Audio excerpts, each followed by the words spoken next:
വൈറസിനും ബാക്ടീരിയയ്ക്കും തെരഞ്ഞെടുപ്പ് കഴിഞ്ഞെന്നോ മന്ത്രിസഭ മാറിയെന്നോ അറിയില്ല. പക്ഷെ സംവിധാനത്തിന് അറിയാം. അതുകൊണ്ട് തന്നെ ആരോഗ്യ സംവിധാനത്തെ ദുർബലപ്പെടുത്തരുത്. ഡോക്ടർ എസ് ലാൽ കഴിഞ്ഞ ദിവസം പറഞ്ഞ കാര്യമാണിത്.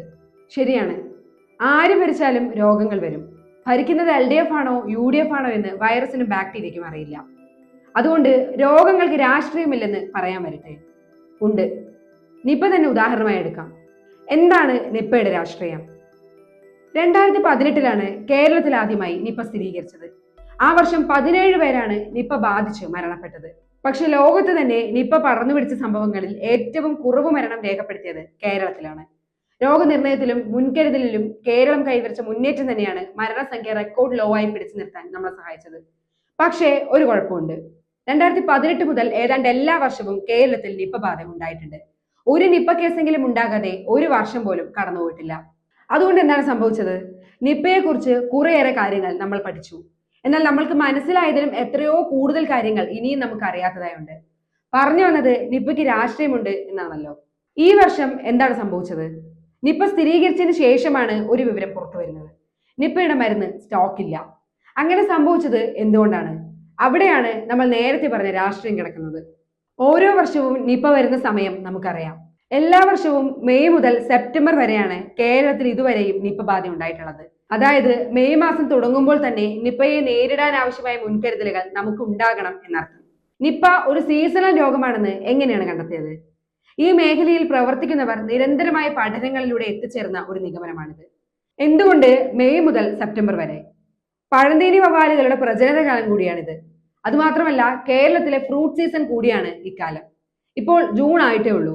ഇനി വരാനിരിക്കുന്ന ജൂലൈ മുതൽ സെപ്റ്റംബർ വരെയുള്ള മാസങ്ങൾ കൂടുതൽ ജാഗ്രത വേണ്ടതാണ് എന്നർത്ഥം. കാരണം മുൻവർഷങ്ങളിലെ പഠനങ്ങൾ നോക്കിയാൽ വവ്വാലുകളിലെ വൈറസിന്റെ സാന്നിധ്യം, അതായത് സെറോ പോസിറ്റിവിറ്റി ഏറ്റവും ഉയർന്നിരിക്കുന്ന മാസങ്ങൾ ജൂലൈ മുതൽ സെപ്റ്റംബർ വരെയാണ്. ഇതൊക്കെ നമുക്ക് നേരത്തെ അറിയാമെന്നിരിക്കെ ഒരാൾക്ക് നിപ്പ സ്ഥിരീകരിച്ചതിന് ശേഷം മരുന്ന് സ്റ്റോക്ക് ഇല്ല എന്ന അവസ്ഥ ഉണ്ടാകുന്നതാണ് നേരത്തെ പറഞ്ഞ നിപ്പയുടെ രാഷ്ട്രീയം. വൈറസിന് രാഷ്ട്രീയമില്ല, പക്ഷേ ഗവേണൻസിനുണ്ട്. യഥാർത്ഥത്തിൽ നിപ്പ ഒരു മെഡിക്കൽ എമർജൻസി ആണോ, അതോ ഒരു പാരിസ്ഥിതിക ദുരന്തമാണോ? നമുക്കറിയില്ല. മനുഷ്യരുടെ ഇടപെടൽ മൂലം വവ്വാലുകളുടെ ആവാസ വ്യവസ്ഥയിലുണ്ടായ മാറ്റങ്ങൾ, കാലാവസ്ഥാ വ്യതിയാനം മുതൽ കേരളത്തിൽ വർദ്ധിച്ചു വരുന്ന പഴക്കൃഷി വരെയുള്ള നിരവധി പാരിസ്ഥിതിക ഘടകങ്ങൾ നിപ്പ പടർന്നു പിടിക്കാൻ കാരണമാകുന്നുണ്ട്. നേരത്തെ പറഞ്ഞ രാഷ്ട്രീയം ഇവിടെയും കടന്നു വരുന്നുണ്ട്. വവ്വാലിന് രാഷ്ട്രീയമില്ല, വൈറസിനും രാഷ്ട്രീയമില്ല, പക്ഷെ പോളിസിക്കുണ്ട്. പോളിസി ഉണ്ടാക്കുന്നവർക്ക് രാഷ്ട്രീയമുണ്ട്. ഉദാഹരണത്തിന് ഇന്ത്യൻ ഫ്ലൈയിങ് ഫോക്സ് എന്ന് വിളിക്കപ്പെടുന്ന പറക്കും വവ്വാലുകളെ വന്യജീവി സംരക്ഷണ നിയമപ്രകാരം ക്ഷുദ്രജീവികളായാണ് കണക്കാക്കിയിരുന്നത്. ഷെഡ്യൂൾ 5 ഉൾപ്പെടുത്തി ക്ഷുദ്രജീവികളായി കണക്കാക്കിയാൽ അവയെ കൊല്ലാം, ആരും ചോദിക്കില്ല. 2018 മുതൽ തുടർച്ചയായി നിപ്പ റിപ്പോർട്ട് ചെയ്യാൻ തുടങ്ങിയതിനു ശേഷം 2022 ഇവയെ ക്ഷുദ്രജീവി പട്ടികയിൽ നിന്ന് മാറ്റിയത്. കേന്ദ്ര സർക്കാരിന്റെ അധികാരത്തിൽ വരുന്നതാണ് ഈ നിയമം. അപ്പോൾ നിപ്പയ്ക്ക് രാഷ്ട്രീയമില്ലേ? വൈറസ് വാഹകരായ ജീവികളിൽ നിന്ന് എങ്ങനെയാണ് മനുഷ്യരിലേക്ക് രോഗം പടർന്നത് എന്ന് നമുക്കിപ്പോഴും ഒരു മിസ്റ്ററിയായി തുടരുന്നു. പഴന്തീനി വവ്വാലുകളിൽ നിന്നാണ് മനുഷ്യർക്ക് രോഗം കിട്ടുന്നതെന്ന് പൊതുവിൽ അറിയാമെങ്കിലും ഇതെങ്ങനെ സംഭവിക്കുന്നു എന്നൊരു തീർപ്പിലെത്താൻ ഇതുവരെയും കഴിഞ്ഞിട്ടില്ല. സീസണൽ രോഗമാണെന്ന് അറിഞ്ഞിട്ടും എടുക്കാത്ത മുൻകരുതലുകൾ, സ്റ്റോക്ക് ഇല്ലാത്ത മരുന്നുകൾ, വവ്വാലുകളുടെ ആവാസ വ്യവസ്ഥയിലെ മനുഷ്യരുടെ ഇടപെടൽ, കാലാവസ്ഥാ വ്യതിയാനവും രോഗബാധയും തമ്മിലുള്ള ബന്ധം, മാറുന്ന കൃഷിരീതികൾ, ഇവയ്ക്കെല്ലാം രാഷ്ട്രീയമുണ്ട്. അതുകൊണ്ട് തന്നെ നിപ്പയ്ക്ക് രാഷ്ട്രീയമുണ്ട്. മെച്ചപ്പെട്ട ഗവേണൻസിന്റെ രാഷ്ട്രീയം. LDF ഭരിച്ചാലും UDF ഭരിച്ചാലും അത് തന്നെയാണ് നിപ്പയുടെ രാഷ്ട്രീയം.